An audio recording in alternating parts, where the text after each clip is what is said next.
and welcome back to the Tyndale House podcast. This is episode 3 of our series in which we're exploring William Tyndale's life, work and legacy. My name is Tony Watkins. I'm the Fellow for Public Engagement here at Tyndale House in Cambridge, and I'm delighted to have you join me again today. Later in 2026, part 2 of this series on William Tyndale will look much more at his legacy in today's world, 500 years since the publication of his New Testament. In the last episode, we talked about William Tyndale's life leading up to the publication in 1526 of his New Testament, the first to be translated straight from Greek into English and the first New Testament to be printed in English. Today we'll be talking about the remaining part of his life, his further translation work, and his death. The story so far is that William Tyndale was born in Gloucestershire, England around 1494 and went to the University of Oxford in 1506, where he encountered the ideas of Christian humanists like Erasmus of Rotterdam. The humanists argued for reform in the Western Church through returning to the sources, including, that is, reading scripture in Hebrew and Greek rather than in Latin. Tyndale had almost certainly grown up very aware of or influenced by the Lollards, followers of the 14th century theologian John Wycliffe. They believed that the Bible should be available in English, but that was illegal in England and Wales. Tyndale also encountered the ideas of Martin Luther and other reformers in Europe, very possibly as a result of a period in Cambridge, which was the birthplace of the English Reformation. So in 1523, he asked the Bishop of London for permission to translate the New Testament from Greek into English so that ordinary people could read it for themselves. Tyndale's request was refused, so he went to Germany in the following year and in late 1525 began printing an English New Testament in Cologne. The authorities found out about it, so Tyndale and his assistant William Roy had to abort the project and escape up the River Rhine to the city of Worms, which was much more sympathetic to evangelicals. We finished our last episode talking about the successful printing of the English New Testament in 1526. It is an enormously significant moment in English history. Two historians of the Reformation, Simon Burton from Edinburgh and Carl Gunter from the University of Florida, explain how these New Testaments reached England. And we know because he was well connected to merchants, because these, there were links between German merchants in London, that lots of Tyndale's New Testaments were being smuggled into England and also actually to Scotland as well via port cities. Yes, hidden inside bales of cloth, all sorts of ways like that, and then sort of being distributed sometimes through booksellers. There's a lot of interesting scholarship on how illicit books are distributed in the early modern period. So yes, so they're being brought in that way. The arrival in England of hundreds of New Testaments printed in English presented a major challenge for the church hierarchy. The law against English translations of Scripture was in place because the Lollards were seen as seditious as well as heretical.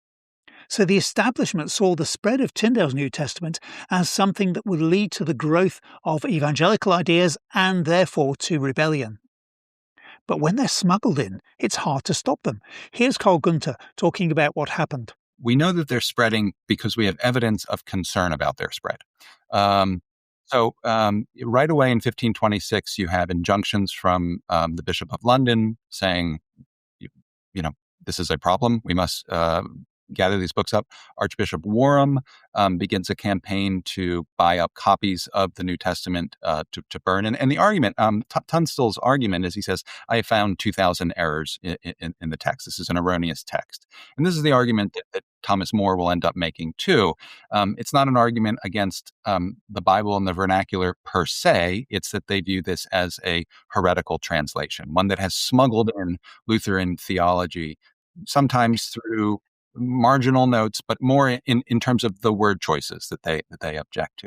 So we have evidence certainly of concern on the part of the church hierarchy about the presence of it and people reading it. And then we do have, various evidence of people being apprehended, holding copies of these texts, holding copies of Luther's others. But, it's quite hard to actually work out the range of the number of people who had access to it or what they were doing with it. We have, anecdotal bits and pieces of information. And here's Simon Burton again. So the authorities became increasingly concerned about this. Certainly Thomas More enters into the stage as his major opponent, more, although himself a very close friend of Erasmus, who'd even had one of Erasmus's famous satires, A Praise of Folly, attacking the scholastic theologians dedicated to him, more wrote against Luther. He became known as writing against heresies, and in his 1529 dialogue against heresies, written just before he became the chancellor and gained even more power in the court, he actually attacks directly Tyndale's New Testament and says that it's so flawed it can't be amended. And at the same time, or just a bit earlier, Bishop Cuthbert Tunstall preached a sermon against Tyndale. His New Testament was actually burnt, which was a huge shock for Tyndale. And he said he'd found more than 2,000 errors in it. And Tunstall and More were definitely working quite closely together, because he apparently gave More the permission needed to read deemed heretical text. Tunstall's charge that there were more than 2,000 errors in Tyndale's text was fair at some points, but at many others it was about his theological disagreement with Tyndale. Here's Carl Gunter. I think they're fundamentally tied up with the theological disputes of the Reformation.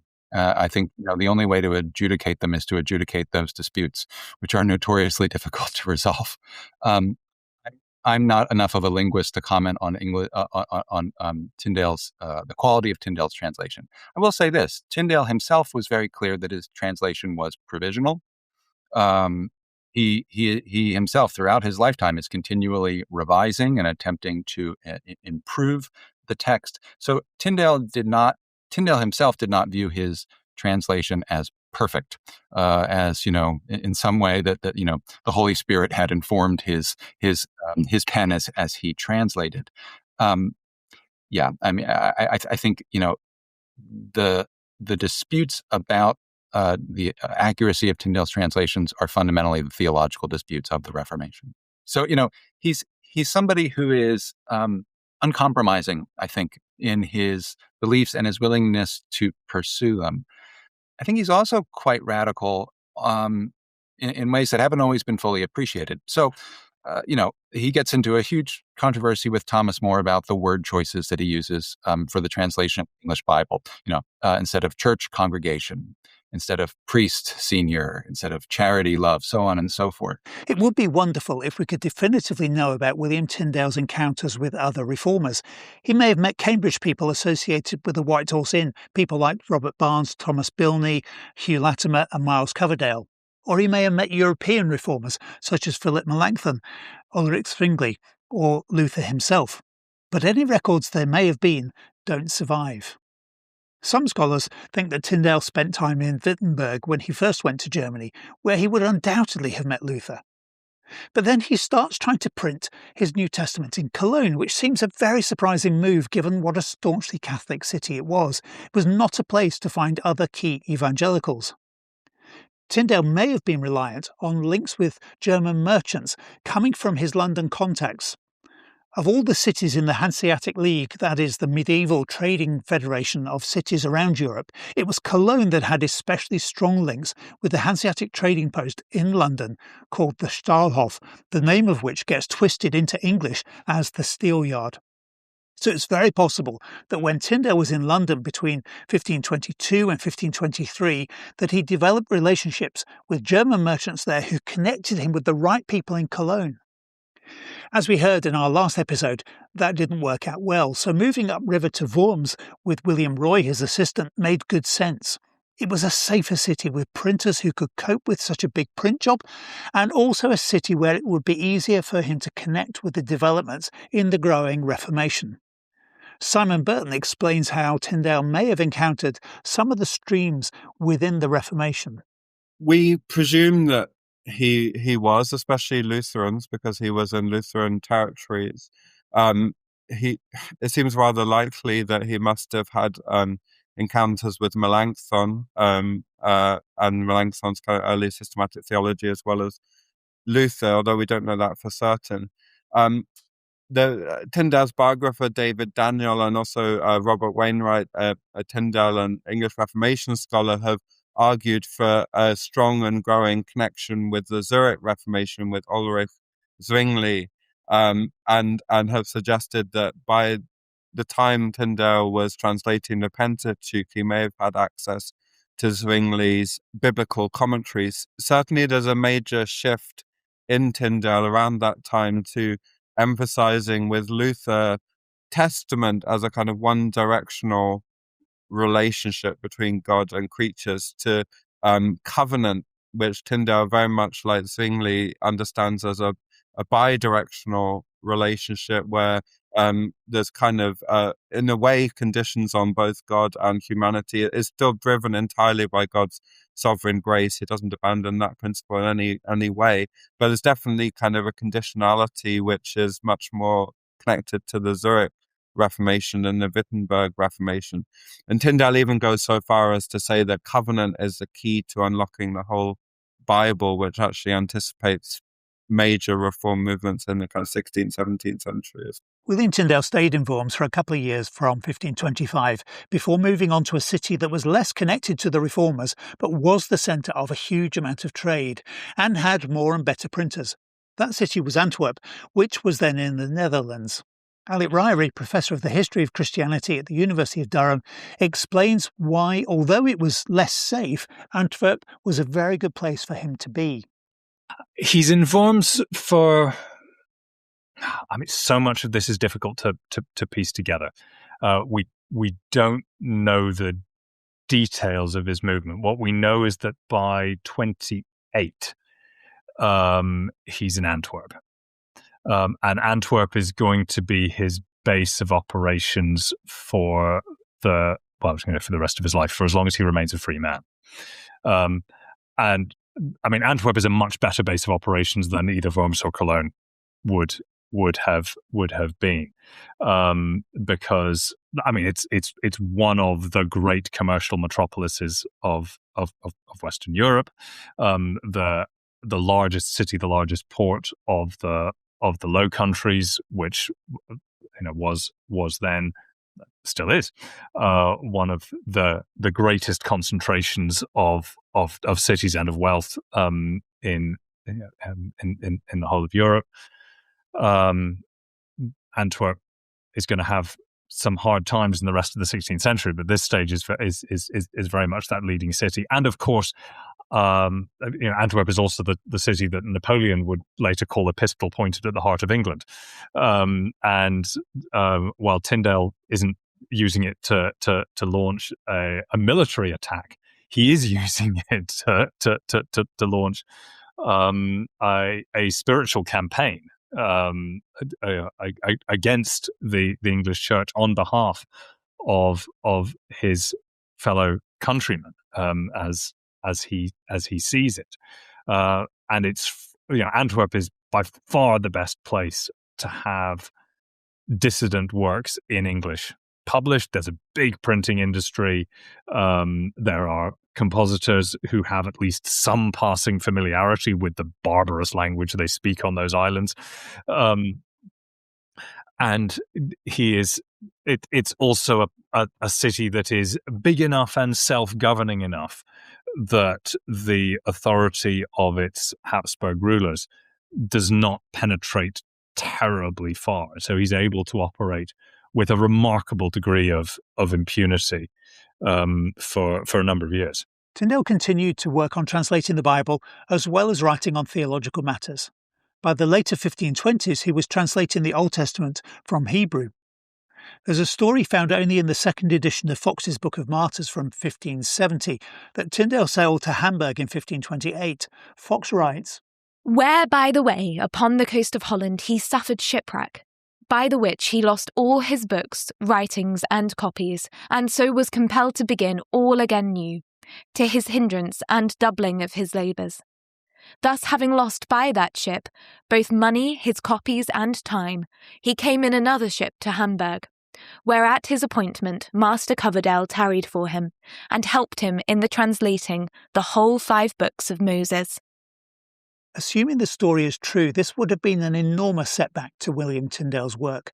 He returned to Antwerp towards the end of 1529 and published the translation of the Pentateuch in January 1530, followed by the Book of Jonah in 1531. By the end of his life, he translated from Joshua as far as 2 Chronicles, but none of this was published in his lifetime. Tyndale also revised his New Testament in Antwerp, working from Greek, of course, correcting and improving his translation. He was very aware that it would never be possible to say that a translation was the final word and could never be improved upon. There were questions about differences between manuscripts to be resolved. There were things that could not be translated well without more knowledge of the cultures in which the biblical text was first written.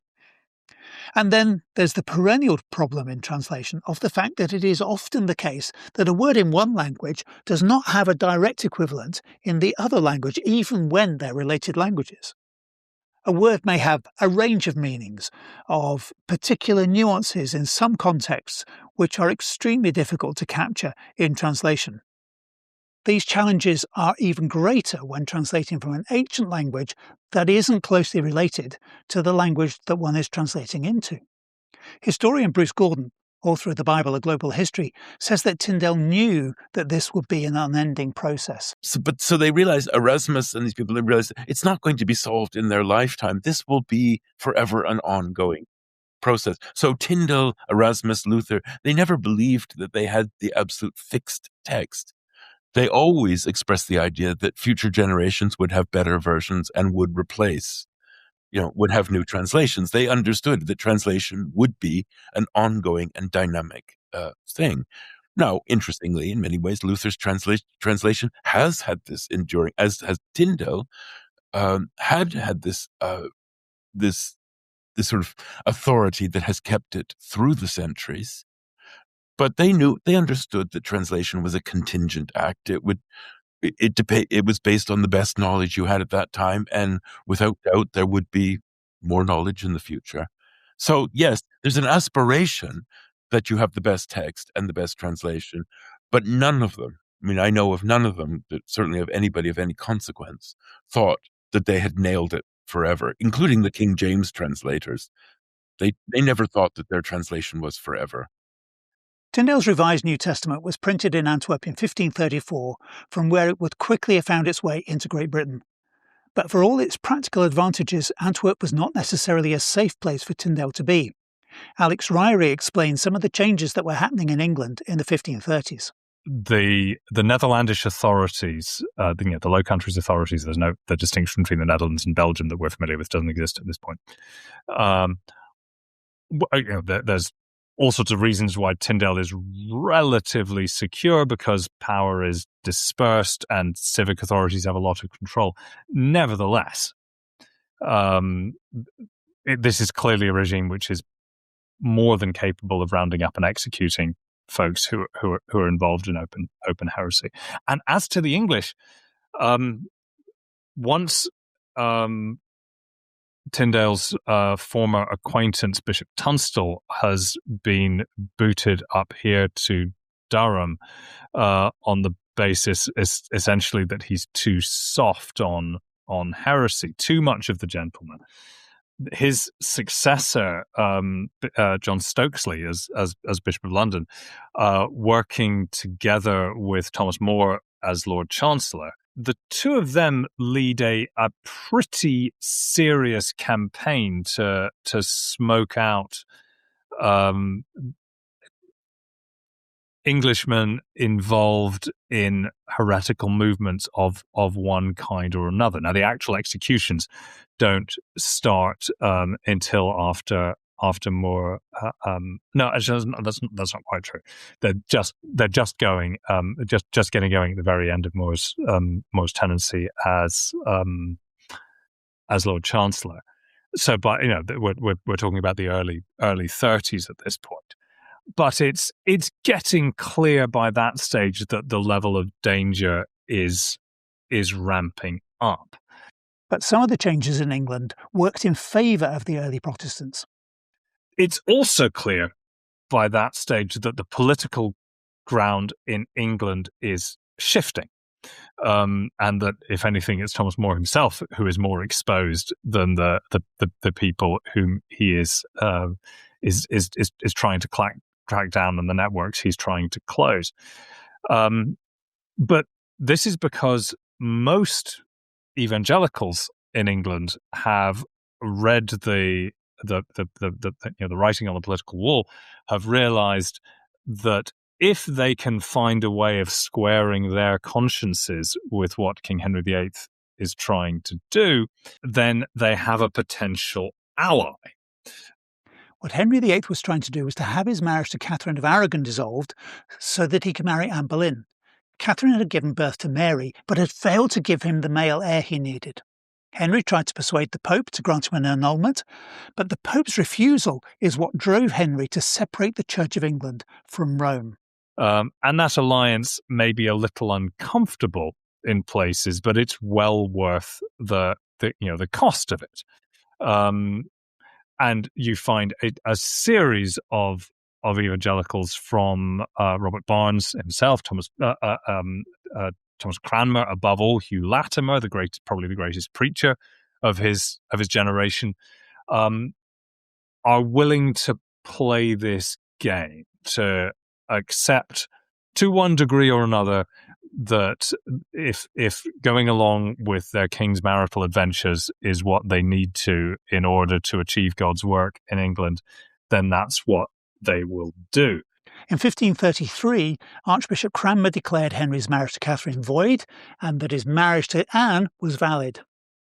It was expedient for Cranmer and others to support the king in this, and that gave them the king's protection and favour, at least for a time. The thing that marks Tyndale out, or one of the things that marks Tyndale out, is that from the beginning, he is very clear that he's not going to get involved in this game. And his refusal to, not even to turn a blind eye to what the king is doing, never mind actively to connive at it. He is ready as Martin Luther himself was, openly to denounce his king's behavior.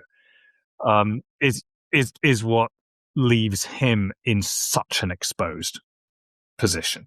Carl Gunter agrees with this idea that Tyndale took a firmer line in relation to Henry's marital affairs than the evangelicals in England, who, of course, were that much more vulnerable.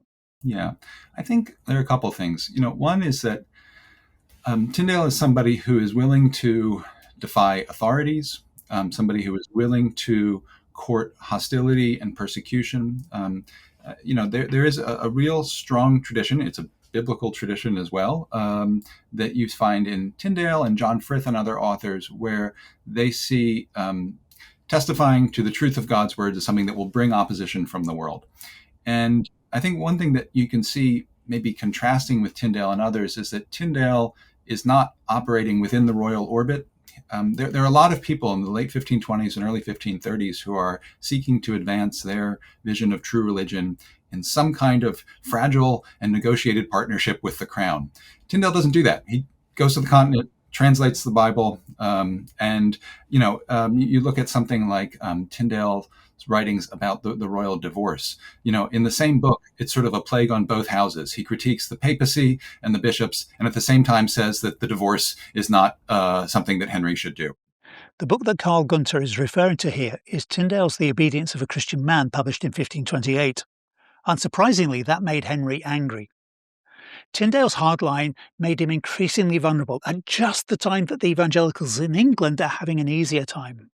Here's Alec Ryrie again. And so you have this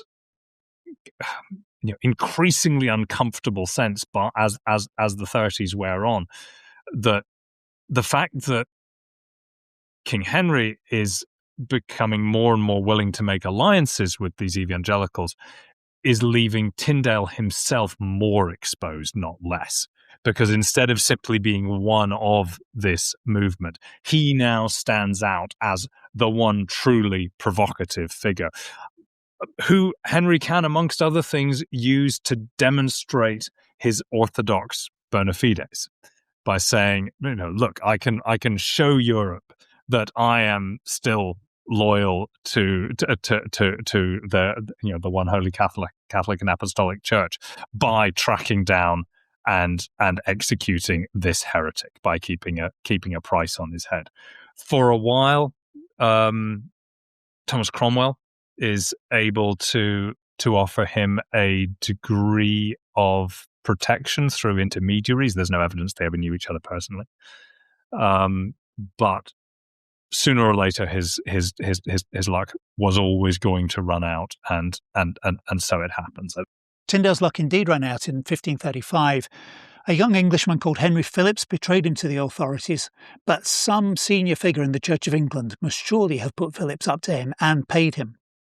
In the final volume of her trilogy about the life of Thomas Cromwell, The Mirror and the Light, Hilary Mantel puts the blame at the door of Thomas More, but that isn't probably correct. Simon Burton picks up the story. No one knows precisely who's responsible. There's speculation.